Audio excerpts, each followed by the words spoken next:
Terpujilah segala raja. Tepuk tangan bagi Tuhan. Haleluya. Sama-sama memuji Tuhan dari awal. Ku diberi kuasa. Ku diberi kuasa. Terima kuasa Raja mulia. Amin. Menaklukkan musuh di bawah kakiku. Pakai kuasaku. Pakai kuasa dari Raja. Bila Allah di pihak kita, tidak ada yang menjadi lawan kita. Amin. Tidak ada ya. Bila Allah ada bersamaku, siapa jadi? Sekali lagi. Bila Allah ada bersamaku, siapa jadi lawanku? Sebab Dia besar, sungguh besar. Haleluya. Amin. Ku berdiri dengan iman dalam Yesus Tuhan. Kau yang memberi kemenangan, ku bersorak merayakan. Terpujilah segala, terpujilah Engkau Raja segala raja. Terpujilah, amin. Terpujilah Tuhan, terpujilah Engkau Raja segala raja. Tepuk tangan lagi buat Tuhan, Raja segala raja. Haleluya. Terima kasih Tuhan Yesus. Amin. Dia Tuhan, Raja di atas segala raja. Yang percaya katakan amin. Tuhan, Raja Maha Besar. Lagi bertepuk tangan bagi Tuhan. Haleluya. Terpujilah nama Tuhan. Tuhan Raja Maha Besar. Tuhan Raja Maha Besar. Amin. Haleluya. Mari datang menyembah Dia. Amin. Tuhan Raja Maha Besar. Tuhan Raja Maha Besar. Amin. Haleluya.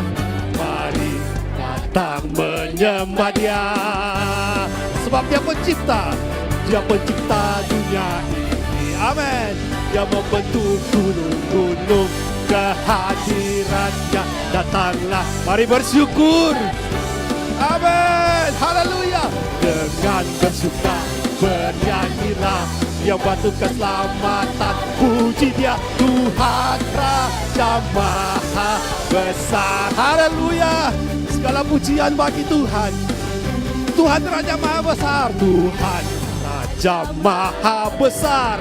Amin. Mari datang. Mari datang menyembah Dia. Lagi. Tuhan.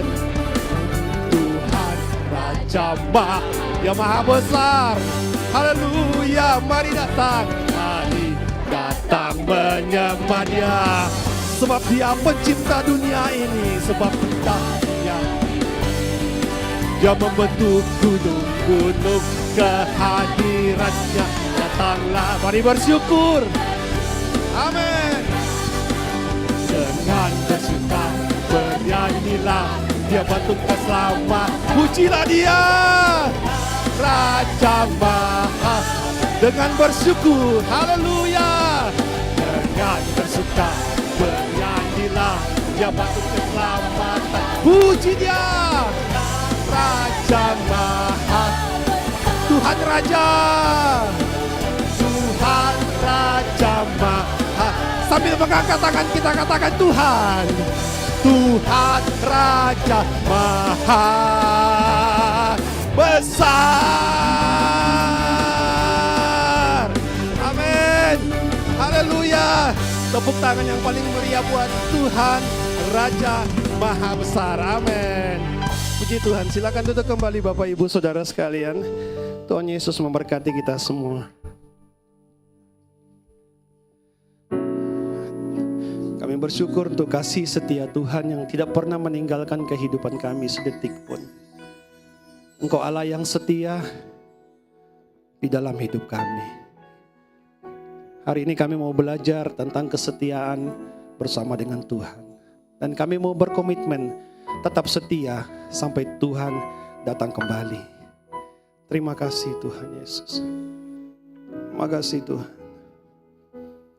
Ada saatnya yang ku alami, tak seperti yang aku ingini. Ku tetapkan hati kami, hati untuk percaya.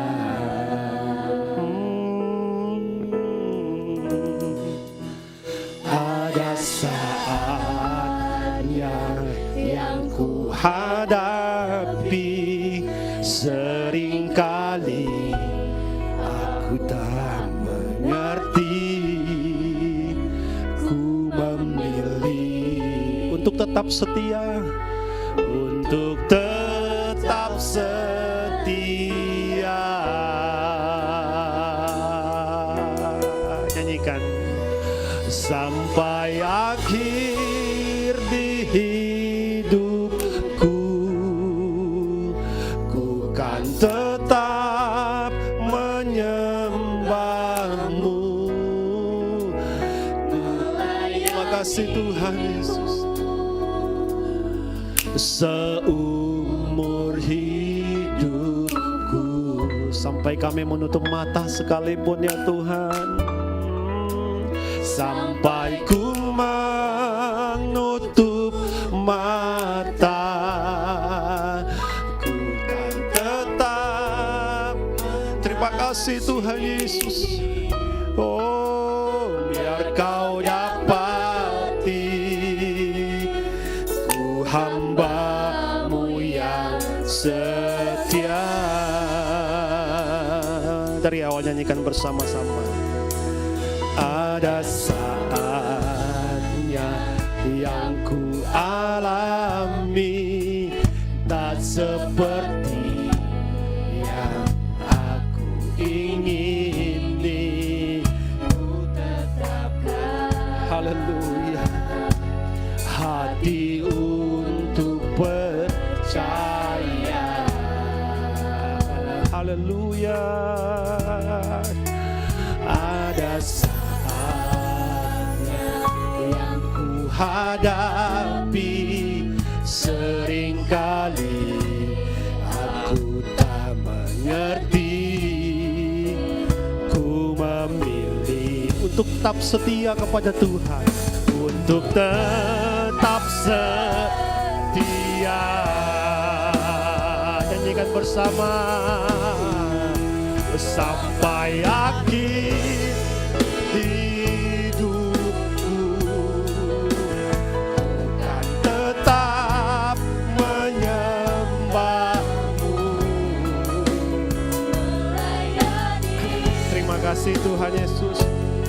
Seumur hidup kami, haleluya, sampai kami menutup mata sekalipun, sampai ku menutup mata, ku kan tetap mengasihimu.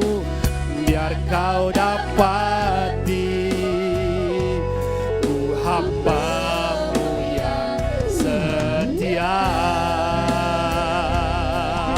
Sampai akhir, sampai akhir hidupku, kan tetap menyembahmu, melayanimu. Seumur hidup, seumur hidup kami mau melayani Tuhan. Haleluya. Sampai ku menutup mata, ku kan tetap mengasihimu. Biar kau dapati, kami hamba-Mu yang setia. Haleluya. Sekali lagi bersama nyanyikan. Sampai akhir di hidupku, sampai akhir di hidupku,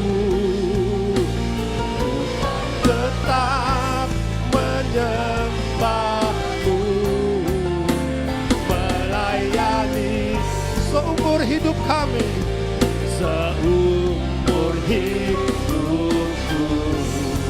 Haleluya. Sampai ku menutup mata, kan tetap mengasihimu, Biar kau dapati hamba yang setia. Sampai akhir hidupku, ya, ku kan tetap menyembahmu, melayanimu. Amin. Seumur hidupku,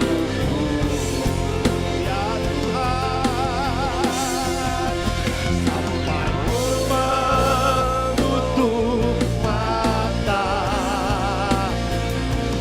tetap mengasihimu, biar kau dapati ku hamba yang setia.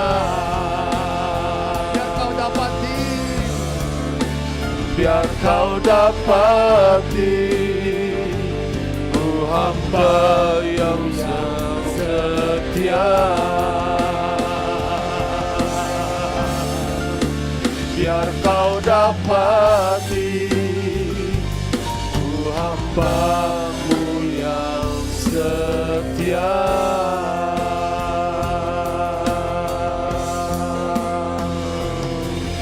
Haleluya Tuhan. Bapak, ini doa kami Tuhan, biarlah Engkau boleh melihat dan mendapati kami adalah hamba-hamba-Mu yang setia Tuhan, sampai di akhir hidup kami. Bapak, terima kasih untuk hari ini, kami bersyukur kepadamu, kami berterima kasih kepadamu untuk setiap kasih dan anugerah-Mu bagi kami. Engkau memberkati setiap kami Tuhan dengan firman ini. Biarlah kami boleh dituntun oleh firman-Mu. Engkau berbicara kepada kami Tuhan, dan kami boleh siapkan hati kami untuk kami boleh dengarkan Engkau menyampaikan pesan-pesan-Mu. Kami siapkan Tuhan, dalam nama Yesus kami berdoa. Amin. Amin. Puji Tuhan, shalom Bapak Ibu. Puji Tuhan, hari ini di minggu yang kedua bulan Januari, hari ini kita akan belajar, saya beri topiknya pilihan cerdas. Ya, pilihan cerdas. Setiap hari kita diperhadapkan dengan pilihan-pilihan, kita harus memilih, memutuskan dalam segala sesuatu. Ya, apapun dari kehidupan kita. Nah, biarlah dalam setiap pilihan-pilihan yang kita pilih, kita bisa boleh memilih satu pilihan yang tepat. Ya, jadi kita akan belajar hari ini. Ya, kita buka dari kitab Rut 1 ayat 1 sampai yang ke-5. Kitab Rut 1 ayat 1 sampai yang ke-5. Oke, saya akan bacakan.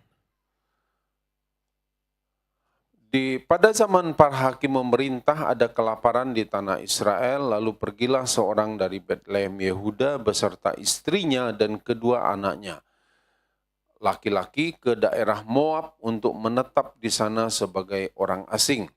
Nama orang itu ialah Elimeleh, nama istrinya Naomi, dan nama kedua anaknya Mahlon dan Kilion.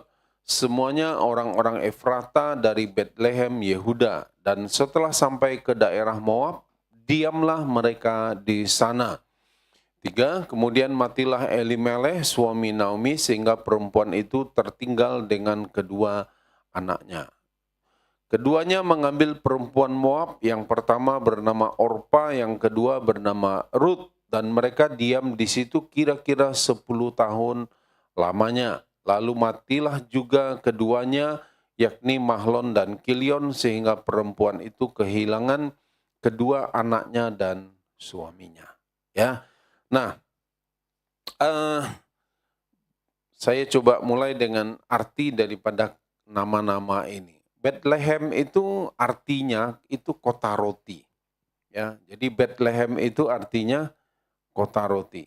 Ya, kenapa disebut kota roti? Ya, kita tidak tahu latar belakangnya. Tapi artinya Bethlehem itu adalah kota roti.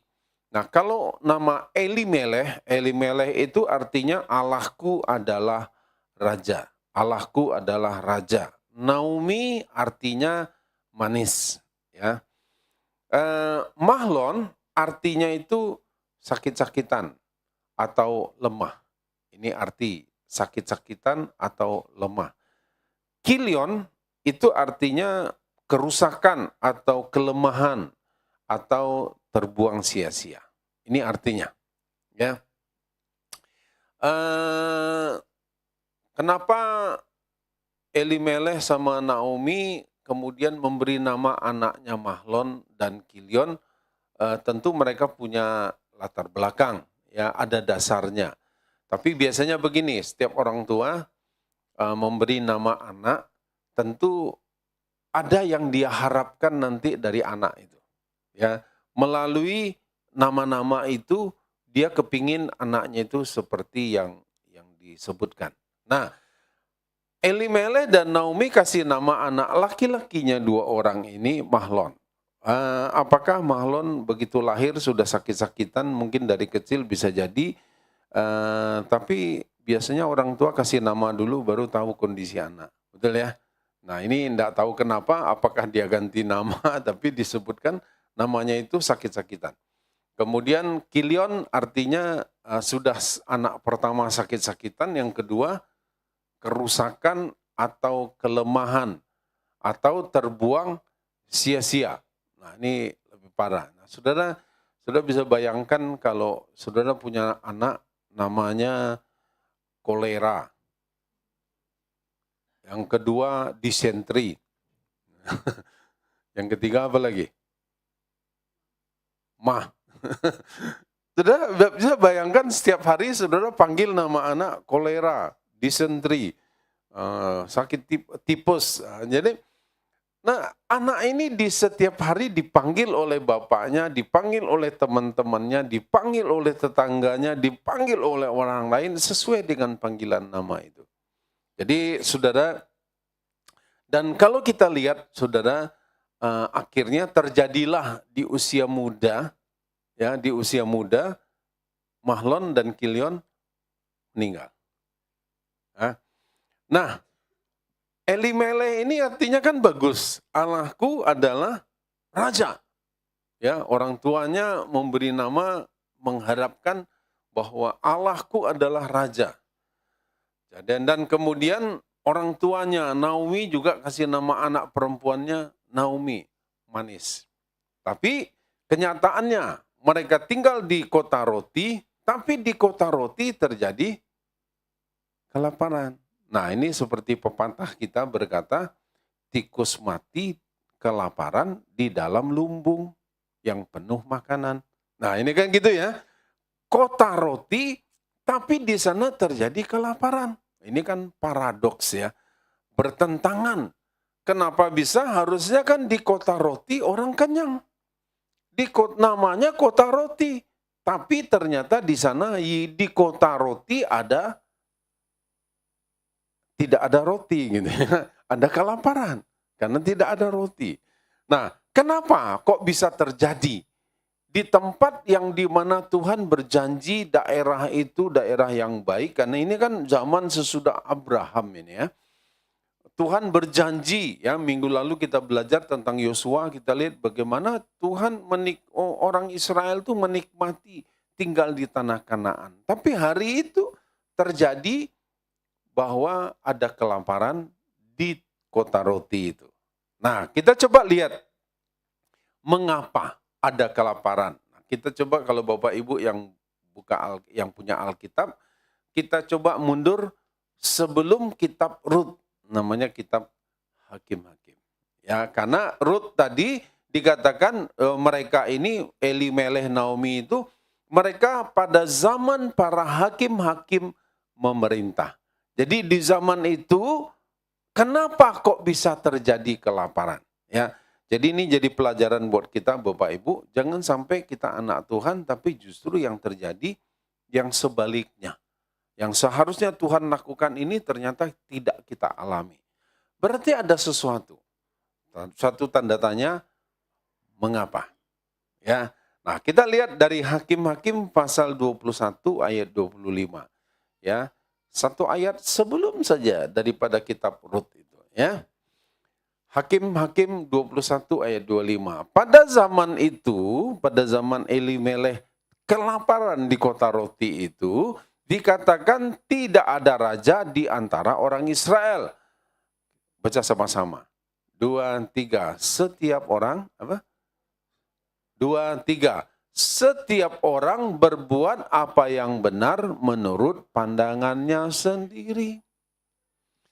Ternyata di sana, di tempat yang seharusnya banyak roti, tapi tidak ada roti, terjadi kelaparan. Kenapa? Karena di sana sedang terjadi satu hal, satu peristiwa, dan ini semua orang di Israel melakukan itu. Apa? Setiap orang berbuat apa yang benar menurut pandangannya sendiri. Suka-sukanya dia saja. Pokoknya aku mau, menurut aku ini benar, harus begini. Nah, terus melanggar aturan, yang penting aku tahu ini menurut aku, ini benar. Jadi dia tidak tanya Tuhan lagi, dia tidaklah ada pandangannya, hukumnya apa, firman Tuhannya seperti apa, tidak peduli. Yang dia pikirkan adalah, pokoknya menurut aku ini benar, aku lakukan. Nah, kenyataannya itu terjadi kalau kita baca ayat-ayat sebelum daripada kitab Rut ini, kita akan menemukan ada orang-orang yang menurut mereka betul lakukan. Padahal itu tidak, dalam hukumnya Israel tidak seperti itu. Nah, kenapa? Karena mereka suka-suka mereka. Jadi apa yang dia pikirkan benar, dia lakukan. Tidak ada dasarnya. Kemana harus berpijak? Tidak tahu. Pokoknya menurut aku benar. Nah, inilah yang menjadi penyebab akhirnya di suatu peristiwa itu setelah sehari, sebulan, setahun, berlarutlah kejadian itu, barulah kemudian ayat yang kita baca, terjadi kelaparan. Jadi Bapak Ibu, setiap peristiwa yang terjadi dalam kehidupan kita, tidak ada yang berdiri sendiri.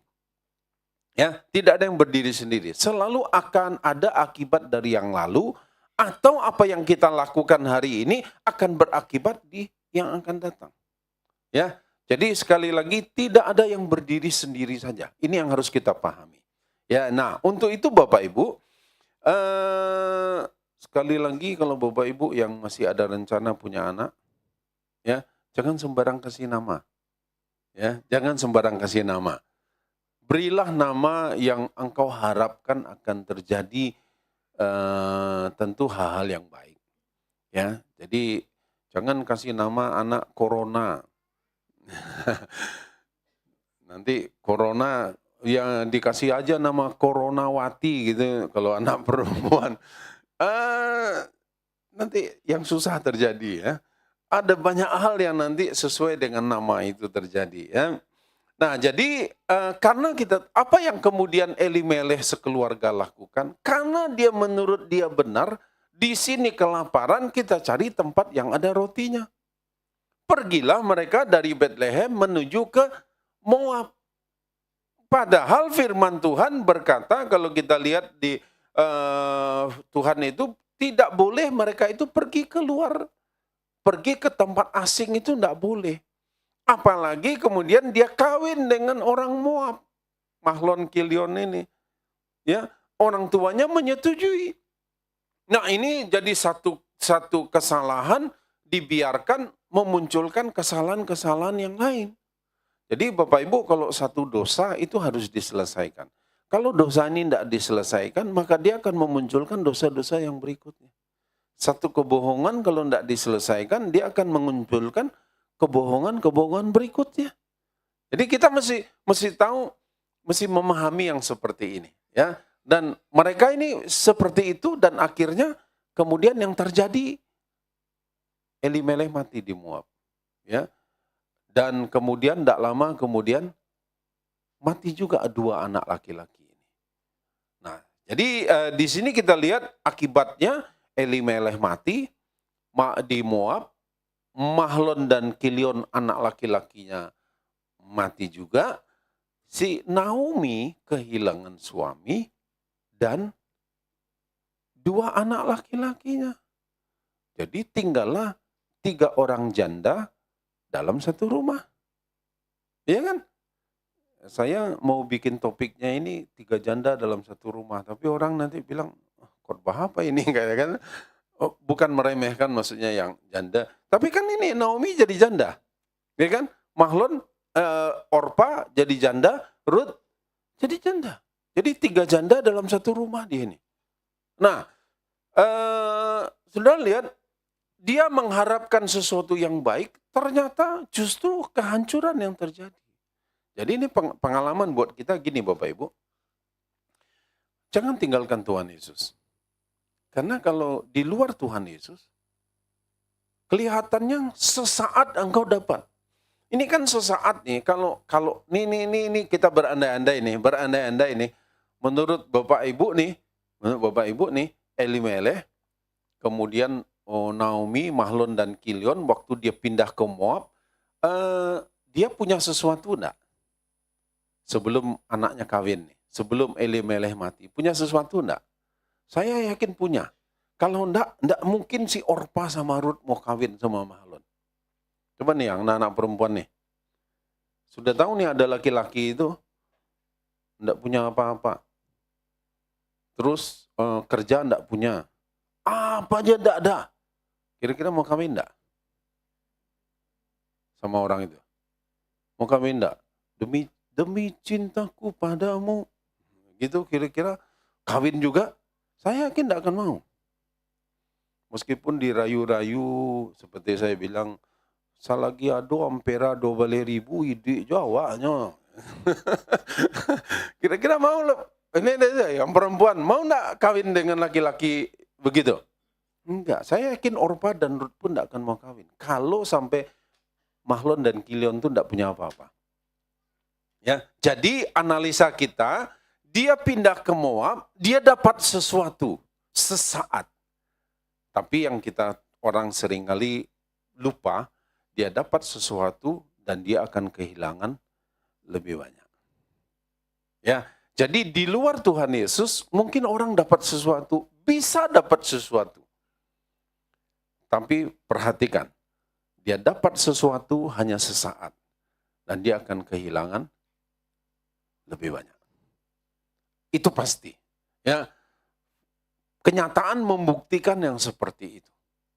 Jadi kalau sampai terjadi kelaparan dalam tanda kutip, mungkin bukan kelaparan masalah uang, tapi mungkin ada sesuatu, kita coba telusuri dulu, kira-kira ada sesuatu yang salah enggak yang lalu aku lakukan.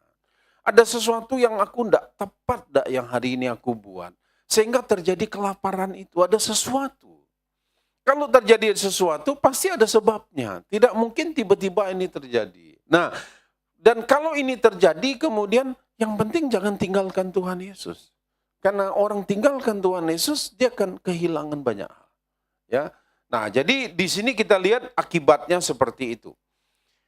Tapi bersyukurnya begini, dalam kesulitan yang tingkat tinggi yang seperti ini, Naomi akhirnya membuat satu keputusan yang tepat.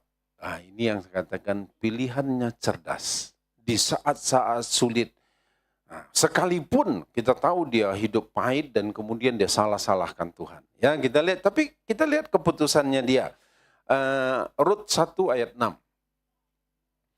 Kemudian berkemaslah ia, yakni Naomi, dan kedua menantunya, dan ia pulang dari daerah Moab, sebab di daerah Moab ia mendengar bahwa Tuhan telah memperhatikan umatnya dan memberikan makanan kepada mereka. Jadi dia dapat WA nih dari teman-temannya. Sekarang di Bethlehem sudah tidak kelaparan lagi. Ya, dia lihat di IG-nya, dia lihat di Facebook-nya. Ternyata sekarang di Bethlehem ini sudah tidak kelaparan lagi. Kira-kira 10 tahun dia pergi ke sana. tapi 10 tahun itu menghancurkan hidupnya. Ya, suami meninggal, 2 anak laki-laki meninggal. Buat seorang wanita, dan Naomi sudah tua, rasanya dia kehilangan segala-galanya. Ya, tapi bersyukurnya di kesulitan yang tinggi ini dia kemudian membuat satu keputusan. Aku harus balik kepada Tuhan. Nah, saudara, suatu kali saya dengar cerita, kalau Bapak Ibu masih ingat peristiwa Bali 9, ya, peristiwa sekian tahun yang lalu, di mana pengedar narkoba dari Australia yang ketangkap di Bali, ya, dan dia kemudian masuk di penjara Bali, Kerobokan, ya, di Bali. Seorang yang bernama Andrew White, dan kemudian ada sahabatnya dia datang dari Australia, injili lagi dia. Sebelumnya dia sudah dikasih tahu, diinjili, tapi dia tidak ngacuhkan. Dan hari itu kemudian dia diinjili, dia sampaikan firman, dan kemudian akhirnya, singkatnya, kemudian Andrew White ini bertobat. Dan kemudian dia menyesal atas perbuatannya dia, dan kemudian dia di penjara itu, dia memenangkan ratusan orang, termasuk dari agama seberang. Dia menangkan. Ya, kalau Bapak Ibu lihat ada pendeta Arif, apa-apa gitu namanya, dari seberang itu melewat pelayanannya dia. Dan kemudian dia memenangkan ratusan orang menjadi percaya kepada Tuhan Yesus.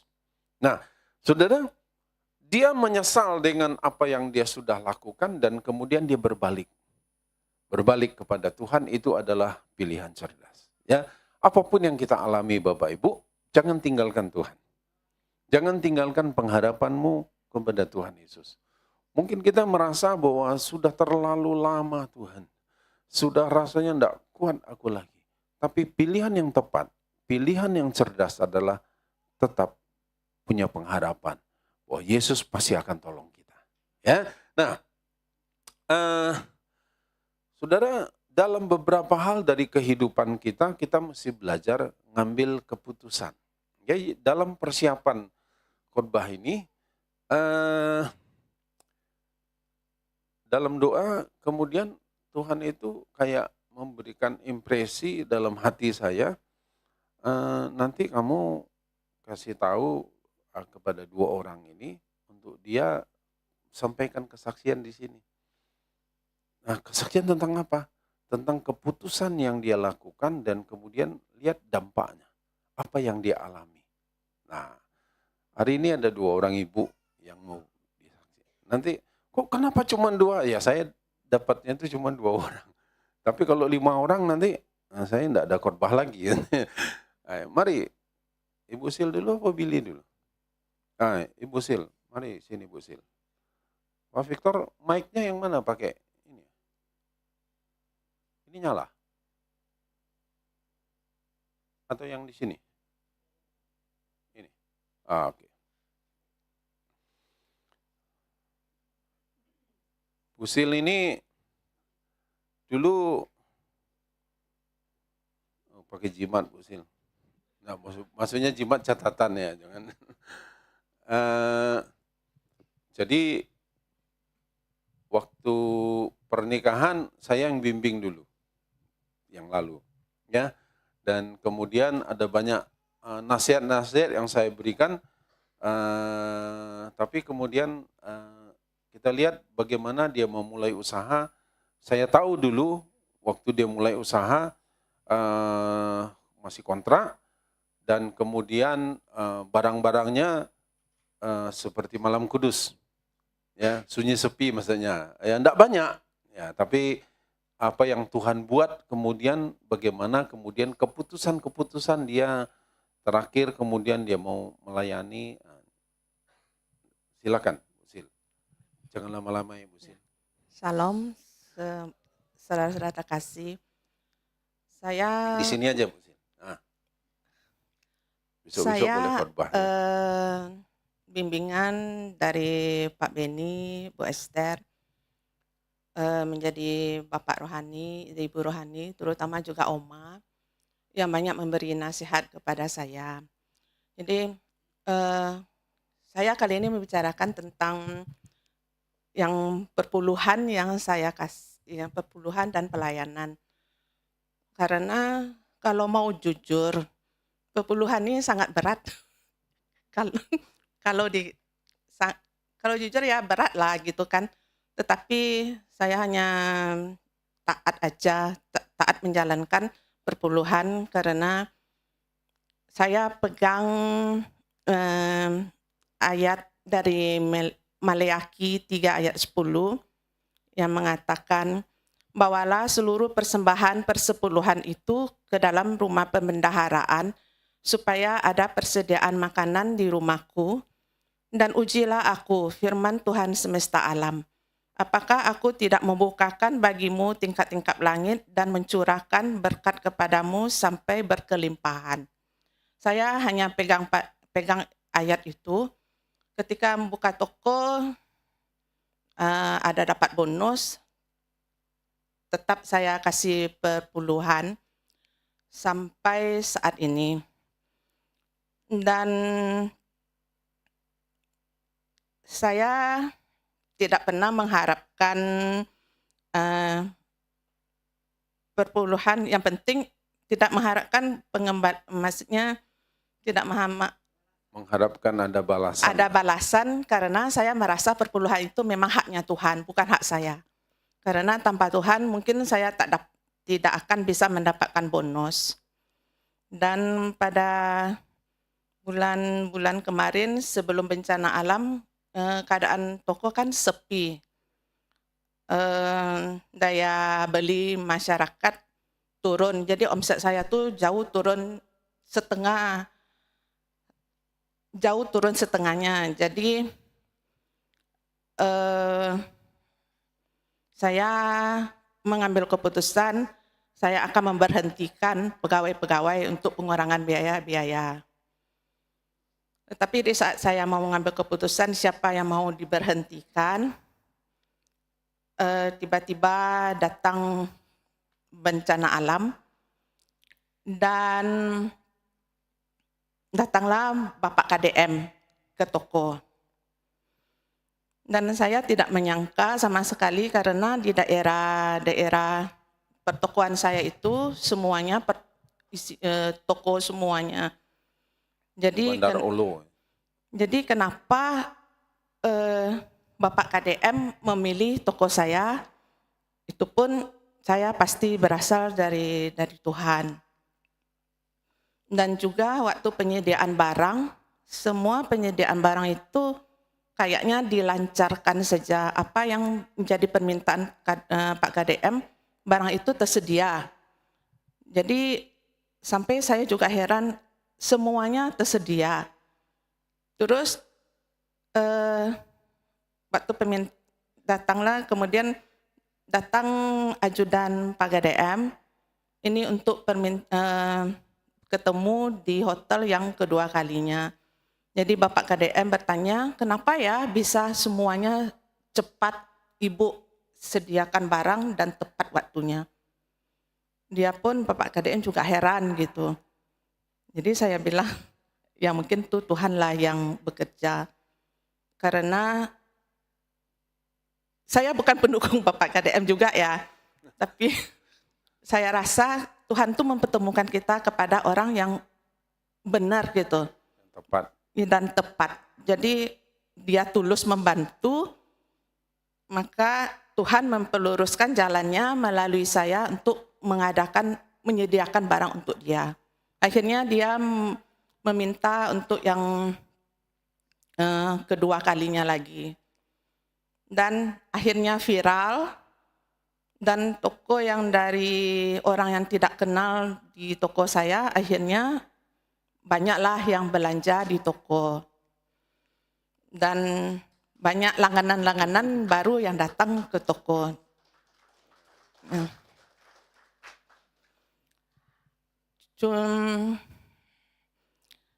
Dan saya juga terima kasih sama anak saya Mario. Mungkin kalau bukan Mario yang membantu karena dia yang bisa sistem, mungkin saya juga tidak bisa menjalankan perusahaan seperti permintaan Pak KDM, kan dia mau cepat tuh, berapa harga. Mungkin kalau saya sendiri yang datang, kalau tidak ada anak saya mungkin tidak berjalan lah sapanya. Jadi kesimpulan yang saya dapatkan begini ya, berkat Tuhan itu datang kalau kita menyediakan wadah untuk berkat itu sendiri. Sepertinya kan anak saya bisa sistem, bisa komputer, semuanya dilengkapkan. Jadi kita juga harus berusaha menyediakan wadah sehingga berkat Tuhan yang datang itu bisa ditampung dengan baik dan tidak sia-sia. Dan juga kalau saya sadarnya kayak begini, karena perpuluhan yang diberikan itu dan sesuai dengan Maleakhi ini, ujilah aku bahwa Tuhan itu tidak akan pernah berhutang. Amin. Amin. Amin. Puji Tuhan. Ya. Terima kasih, Basil. Ya, jadi kita terus beritahu, kami berdua ngomong, Basil, masa-masa sulit pun perpuluhan memang itu hal yang harus kita buat, lakukan, dan kemudian Tuhan buktikan, ya, Tuhan buktikan bahwa keputusan kita untuk mau menyiapkan hidup kita dengan baik, benar, maka pada waktu Tuhan berbuat sesuatu, kalau dia lihat kita tidak siap, ya dia tidak lakukan juga, ya. Lanjut aja Bu Billy.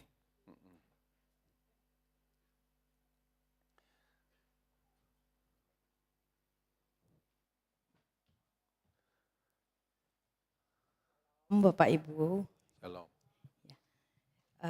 mungkin cerita saya juga hampir sama ya sama si Cecil tadi ya. Saya juga berusaha taat menjalankan perpuluhan. Awalnya memulai pelayanan juga, awalnya juga mulainya gitu ya.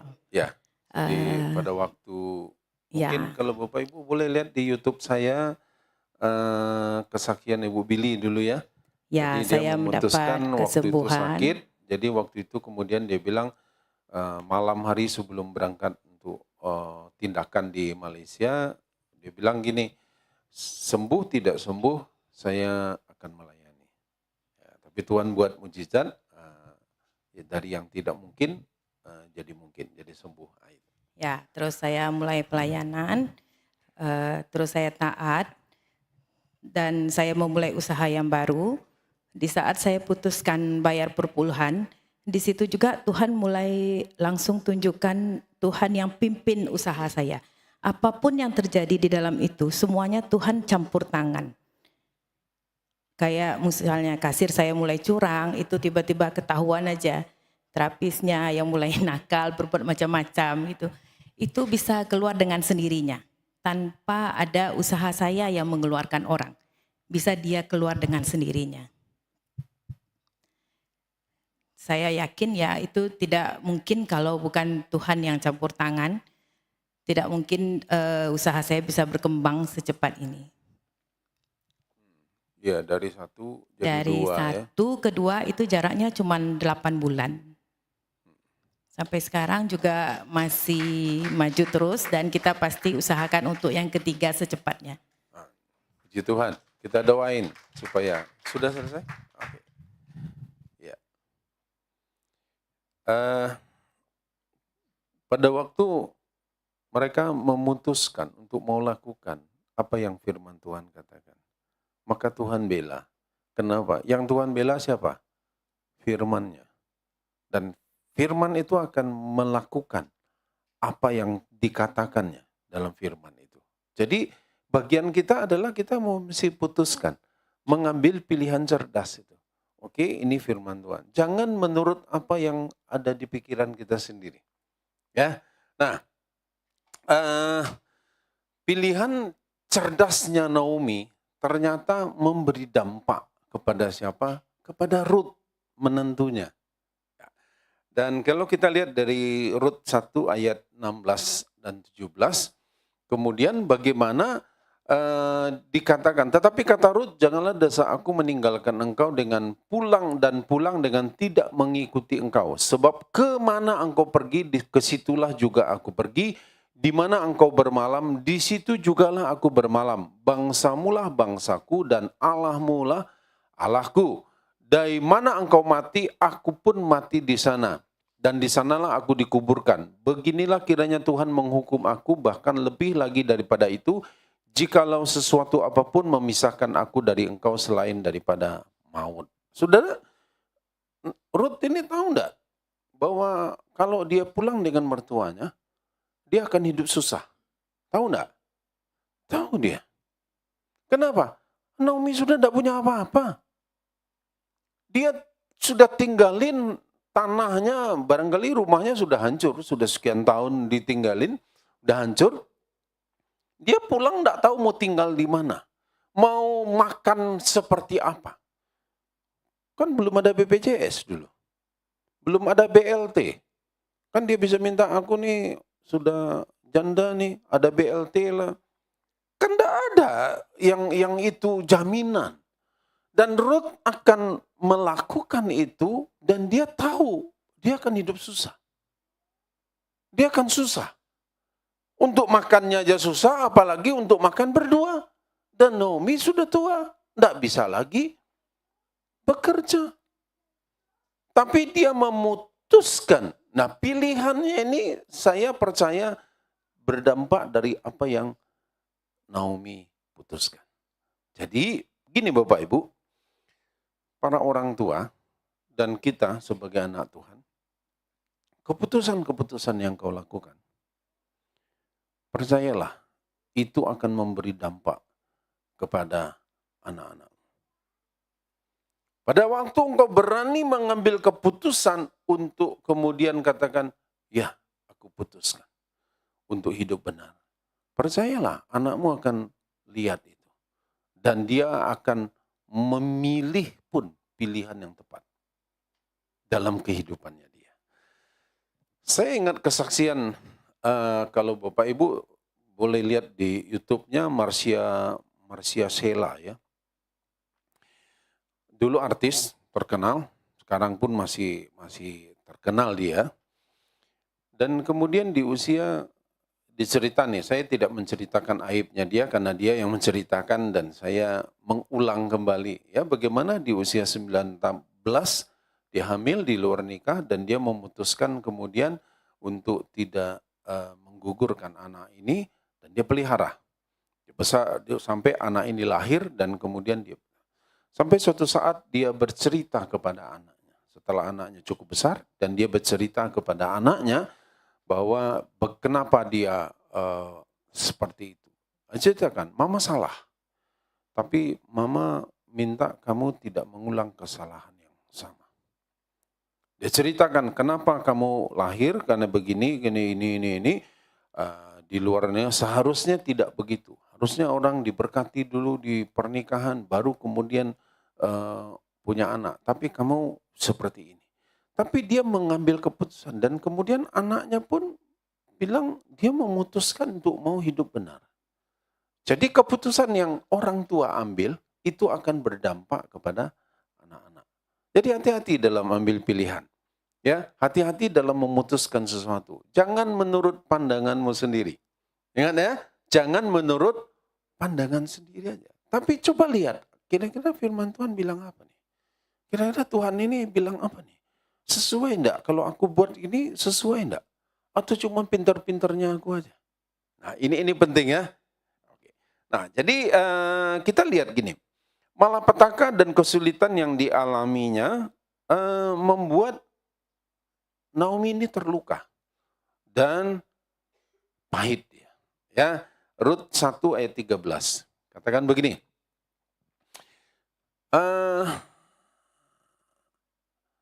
Masakan karena itu kamu harus terus, janganlah kiranya demikian anak-anakku, bukankah jauh lebih pahit yang aku alami daripada kamu? sebab tangan Tuhan teracung terhadap aku. Ya, ayat 20 dan 21.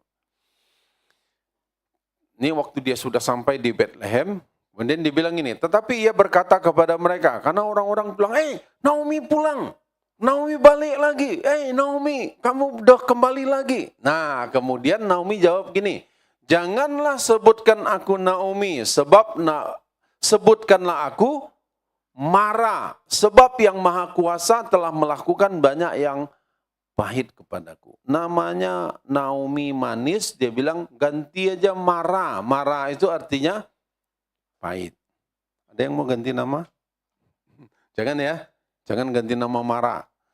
Kenapa? Artinya pahit. Dengan tangan yang penuh aku pergi, tetapi dengan tangan yang kosong. Siapa? Tuhan memulangkan aku. Mengapa kamu menyebutkan aku Naomi? Karena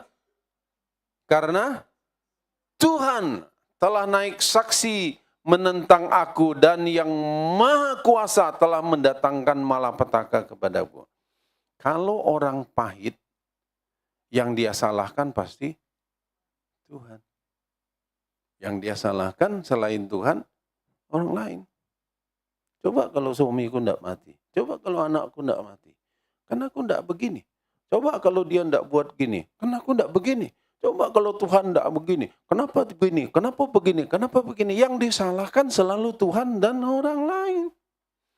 Ini ciri-ciri orang yang pahit. Orang yang, jadi Bapak Ibu kita cek aja. Kira-kira kalau dalam satu peristiwa terjadi dari kehidupan kita, yang kita salahin siapa? Ini aja. Coba kalau mereka tidak begini. Coba kalau orang tuaku tidak begini. Coba kalau dia tidak begini. Coba kalau suamiku tidak begini. Coba kalau istriku tidak begini. Coba kalau begini. Coba. Yang disalahkan selalu Tuhan dan orang lain. Itu ciri-ciri orang pahit. Tapi di sini orang-orang yang tidak pahit. Yang tidak bilang amin, setuju? Bahwa kita bukan orang yang pahit? Amin? Ya. Nah, saya berdoa kita semua dipulihkan. Tidak ada yang kebal memang. Kita bisa kecewa, kita bisa dikecewakan, tapi kita bisa memilih untuk tidak hidup dalam kepahitan. Itu pilihan kita. Ya, itu pilihan kita. Ya. Nah, jadi yang disalahkan Tuhan sih yang begini, tangan Tuhan yang teracung sama Tuhan sih buat begini. Kenapa Tuhan engkau tidak adil? Kenapa mesti saya Tuhan? Kenapa Tuhan? Kenapa Tuhan? Kok Tuhan begini? Tuhan kejam, Tuhan begini. Yang disalahin Tuhan. Padahal kenyataannya, nah kita coba lihat ya. Kenyataannya, makanya kita bilang orang pahit itu pasti begitu. Kenyataannya, yang suruh pergi dari Bethlehem ke Moab siapa? Bukan Tuhan yang suruh, ya kan? Bukan Tuhan yang suruh, mereka yang mau pergi dari Bethlehem ke Moab. Orang yang mau pergi mereka sendiri, tapi yang disalahin Tuhan. Terus kemudian yang kasih nama Mahlon sama Kilion ini siapa?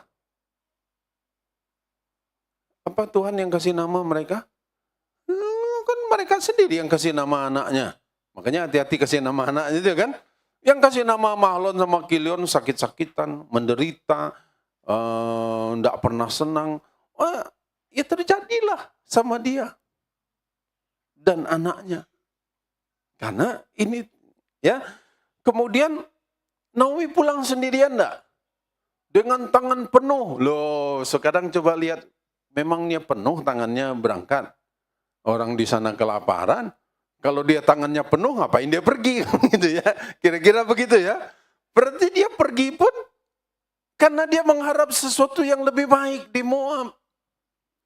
Berarti dia juga kelaparan kan. Terdampak kelaparan juga yang dia di Bethlehem. Makanya dia pergi ke Moab. Sekarang dia yang berbuat, dia yang punya ide, tapi yang disalahin Tuhan. Ini Naomi. Jemaat di sini tidak. Amin. Ya, ini Naomi, salah-salahin. Ini salah. Tapi kalau dia coba koreksi dirinya, bahwa sebetulnya ya memang aku yang salah ini. Toh aku yang memutuskan untuk pergi ke Moab.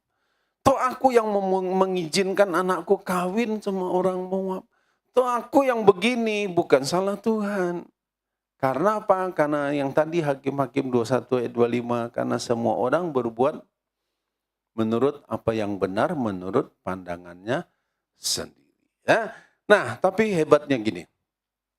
Saudara bersyukur punya Tuhan yang penuh dengan kasih. Hebatnya Tuhan itu tidak langsung bilang, oke Naomi, kamu salahkan aku ya. Aku tidak salah, yang salah kamu salah-salahin aku. Sekarang selesai. Kira-kira begitu? Coba kalau punya Tuhan yang kejam begitu. Ya kan? Satu kali salah, habis. Mati kita semua. Tapi Tuhan itu luar biasa. Dia memberikan, dia betul-betul panjang sabar. Tapi jangan abaikan panjang sabarnya. Ya, jadi ada waktunya nanti. Tapi kita lihat di sini bahwa kemudian Tuhan itu ngerti ya dengan kondisi seperti ini, dan kita lihat gini, hebatnya Tuhan tidak menghukum mereka.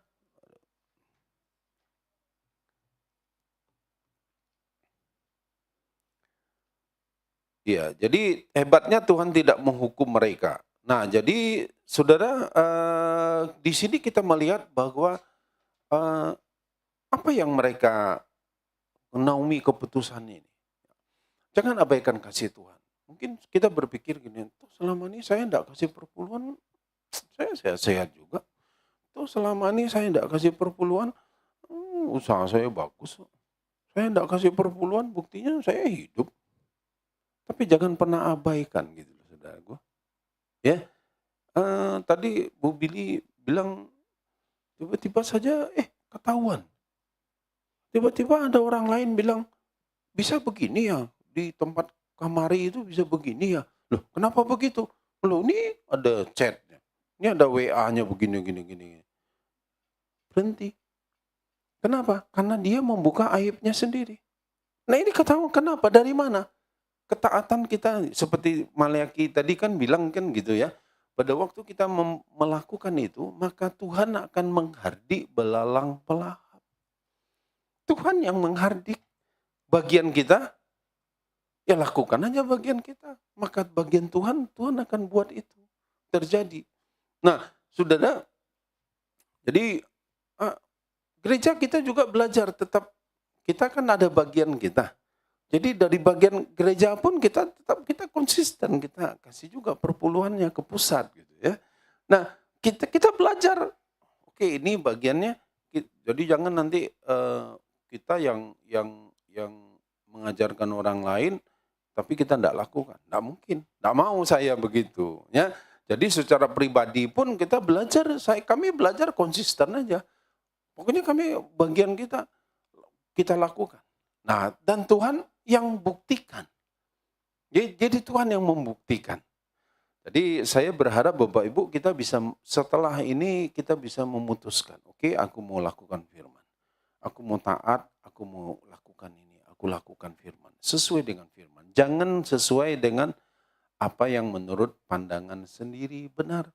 Tapi mari kita lakukan. Setia aja dari kecil. Maka nanti pada waktu yang lebih besar, kita tetap akan setia juga. Tapi setia aja kita. Mau cuma segini, saya pernah bilang gini, saya ngajar juga anak-anak dulu dari sekolah. Dari sekolah saya ajarin, kamu kan dikasih uang jajan. Ya sudah, sisihkan. Nah, itu kan uang dari papa. Nah, kita kasih uang jajan, setelah itu kan kita enggak monitornya, kamu beli apa tadi? Catat permen 500. Kan enggak begitu. Kan kamu punya wewenang nanti mau belanjakan apa. Nah, nanti. Nah, kebiasaan-kebiasaan dari kecil ini sampai nanti kemudian setelah dia bekerja, dia akan taat lakukan. Kenapa? Karena dia sudah dibiasakan dari kecil gitu. Ya. Jadi saya mendorong kita yang para orang tua latih anaknya. Ya, beberapa saya lihat memang dia ngelatih anaknya. Ini buat nih kasih perpuluhan dari anak. Kenapa? Karena kita harus biasakan. Ya, latih. Kita percaya setiap keputusan yang tepat kita lakukan yang sesuai firman, maka Tuhan akan bela firman itu. Ya, dan dia akan lakukan itu karena yang luar biasa. Karena memang kita punya Tuhan yang luar biasa. Jadi kemudian kita lihat begini. Naomi marah, dia pahit, tapi Tuhan ngerti. Tapi Tuhan tidak biarkan. Dan kita lihat sampai akhirnya kemudian Naomi pulih. Ya, saya tidak bisa bahas, tapi dalam kitab Rut itu diceritakan bagaimana kemudian Naomi mulai menyadari keadaan. Bukan Tuhan yang salah, aku yang salah. Tapi ini lakukan ini. Dan kemudian dia memperbaiki dirinya. Dan kalau kita lihat ini saudaraku, keputusannya untuk sembuh dari lukanya. Tidak hidup terus dalam kepahitan. Itu yang memberi dampak kepada orang lain. Setelah kemudian dia bilang, aku harus balik ke Bethlehem. Rut merasakan bahwa aku juga harus dampingi dia. Kemudian setelah dia sampai di Bethlehem dan kemudian bagaimana tindakan keputusannya, pilihan-pilihannya yang tepat itu dan kemudian menghasilkan sesuatu. Melepaskan, menolong dia dari kesulitan hidup yang berikutnya. Ya, jadi akan menolong, melepaskan kita dari kesulitan hidup kita yang berikutnya adalah keputusan kita hari ini. Keputusan-keputusan kita. Pilihan yang tepat. Nah, saudara, dan apapun pilihanmu, pasti akan memberi dampak kepada orang lain. Jadi hati-hati sebelum memutuskan sesuatu, sebelum memilih sesuatu, hati-hati, ya, hati-hati. Lakukan pilihan yang tepat. Jangan menurut apa yang benar, menurut pandanganmu sendiri. Tapi lihat aja, firman Tuhan bilang apa? Oh, aku harus lakukan ini. Aku harus lakukan ini. Mari kita memilih pilihan yang cerdas, yaitu pilihan keputusan yang sesuai dengan firman Tuhan. Dan saya percaya setiap kita memutuskan putusan pilihan kita yang sesuai firman, maka kita akan merasakan dampak yang luar biasa. Kenapa? Karena Tuhan akan bela firman-Nya. Mari kita berdoa.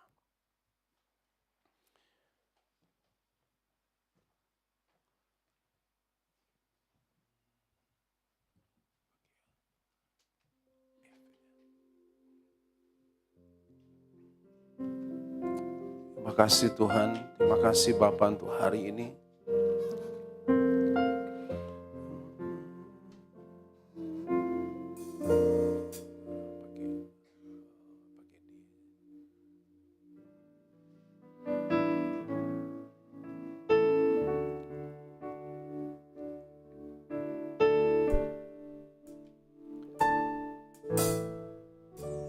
Tuhan selalu menolongku, selalu menjagaku, sehelai di rambutku tak akan terjatuh tanpa seizin-Mu. Tuhan selalu menolongku, selalu menjagaku. Dia mengenyangkanku dan peliharaku seumur hidupku. Tuhan selalu menolongku, selalu menjagaku, sehelai di rambutku tak akan terjatuh tanpa seizin-Mu. Tuhan selalu menolongku, selalu menjagaku. Dia mengenyangkanku dan peliharaku seumur hidupku. Bapak Ibu, ada banyak pilihan-pilihan dalam hidup kita. Dan ada banyak nasihat-nasihat dari orang lain yang kita dengarkan. Tapi hari ini firman Tuhan katakan, engkau mesti punya pilihan yang cerdas. Dalam keputusan-keputusan yang engkau harus ambil, jangan keluar dari firman Tuhan. Jangan berdasarkan apa kata orang banyak. Kalau orang banyak berkata, kalau engkau mau naik pangkat, kalau engkau mau dapat uang yang banyak, maka engkau harus pergi ke orang pintar ini, supaya dia melindungi engkau, dan sebagainya. Jangan percaya itu. Hanya kepada Tuhan engkau harus menyandarkan pengharapan. Sesaat mungkin engkau akan dapat, tapi engkau akan kehilangan banyak hal. Jangan tinggalkan Tuhan Yesus. Satu kali kita sudah memutuskan untuk percaya kepada Tuhan Yesus, setialah sampai kepada akhirnya. Dan hari ini firman Tuhan mengajarkan kepada kita, keputusanmu harus berdasarkan apa kata firman Tuhan, bukan menurut apa yang benar dalam pandanganmu sendiri. Mungkin Tuhan mengingatkan kita, menegur kita. Kita abaikan selama ini perpuluhan dan persembahan-persembahan kita. Ketahuilah, seperti Ibu Sylvia dan Ibu Billy yang sudah menyaksikan bagaimana Tuhan pelihara mereka. Dalam masa-masa kesulitan, mereka tetap mau lakukan firman. Dan kemudian Tuhan bela firman-Nya. Percayalah, pada waktu engkau mau lakukan firman, maka Tuhan akan bela. Tuhan akan bela engkau. Terima kasih Bapa, terima kasih Tuhan.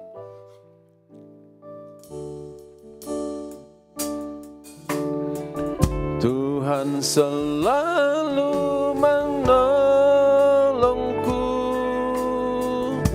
selalu menjagaku, sehelai di rambutku tak akan terjatuh tanpa seizin-Mu. Tuhan selalu menolongku, selalu menjagaku.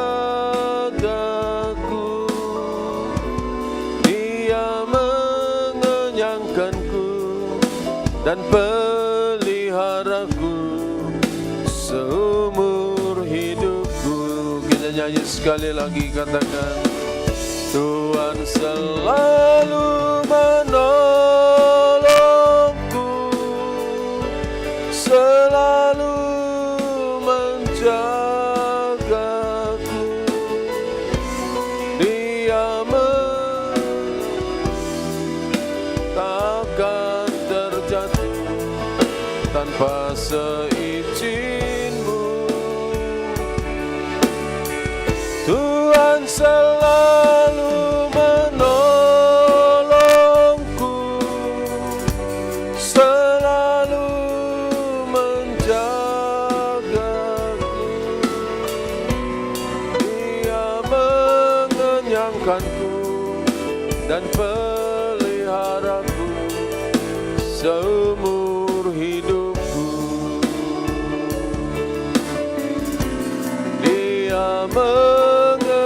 menyangkanku dan peliharaku seumur hidupku.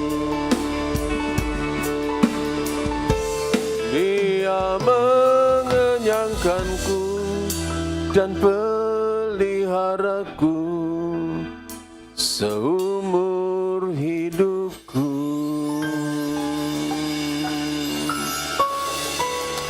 Bapak, terima kasih bila kami semua boleh menjadi pelaku-pelaku dari firman. Dalam nama Tuhan Yesus kami berdoa dan mengucap syukur. Amin. Puji Tuhan, kita akan dengarkan suara gembala untuk minggu ini.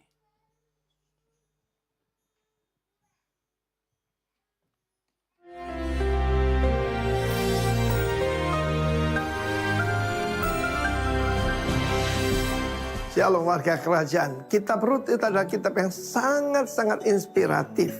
Bagaimana berubah dari emptiness kepada fullness daripada janji Tuhan.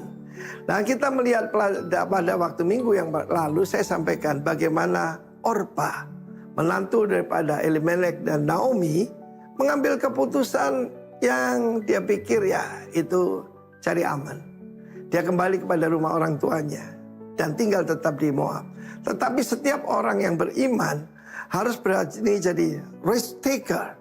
Sebaliknya Ruth mengambil keputusan untuk berpaut kepada Allah Israel, the God of Naomi. Padahal dia melihat sendiri bagaimana ketika meninggalkan Bethlehem, rumah roti, maka justru mertuanya dan ipar dan suaminya meninggal. Tetapi dia mengambil keputusan yang sangat menentukan, bahkan bukan cuma dirinya sendiri.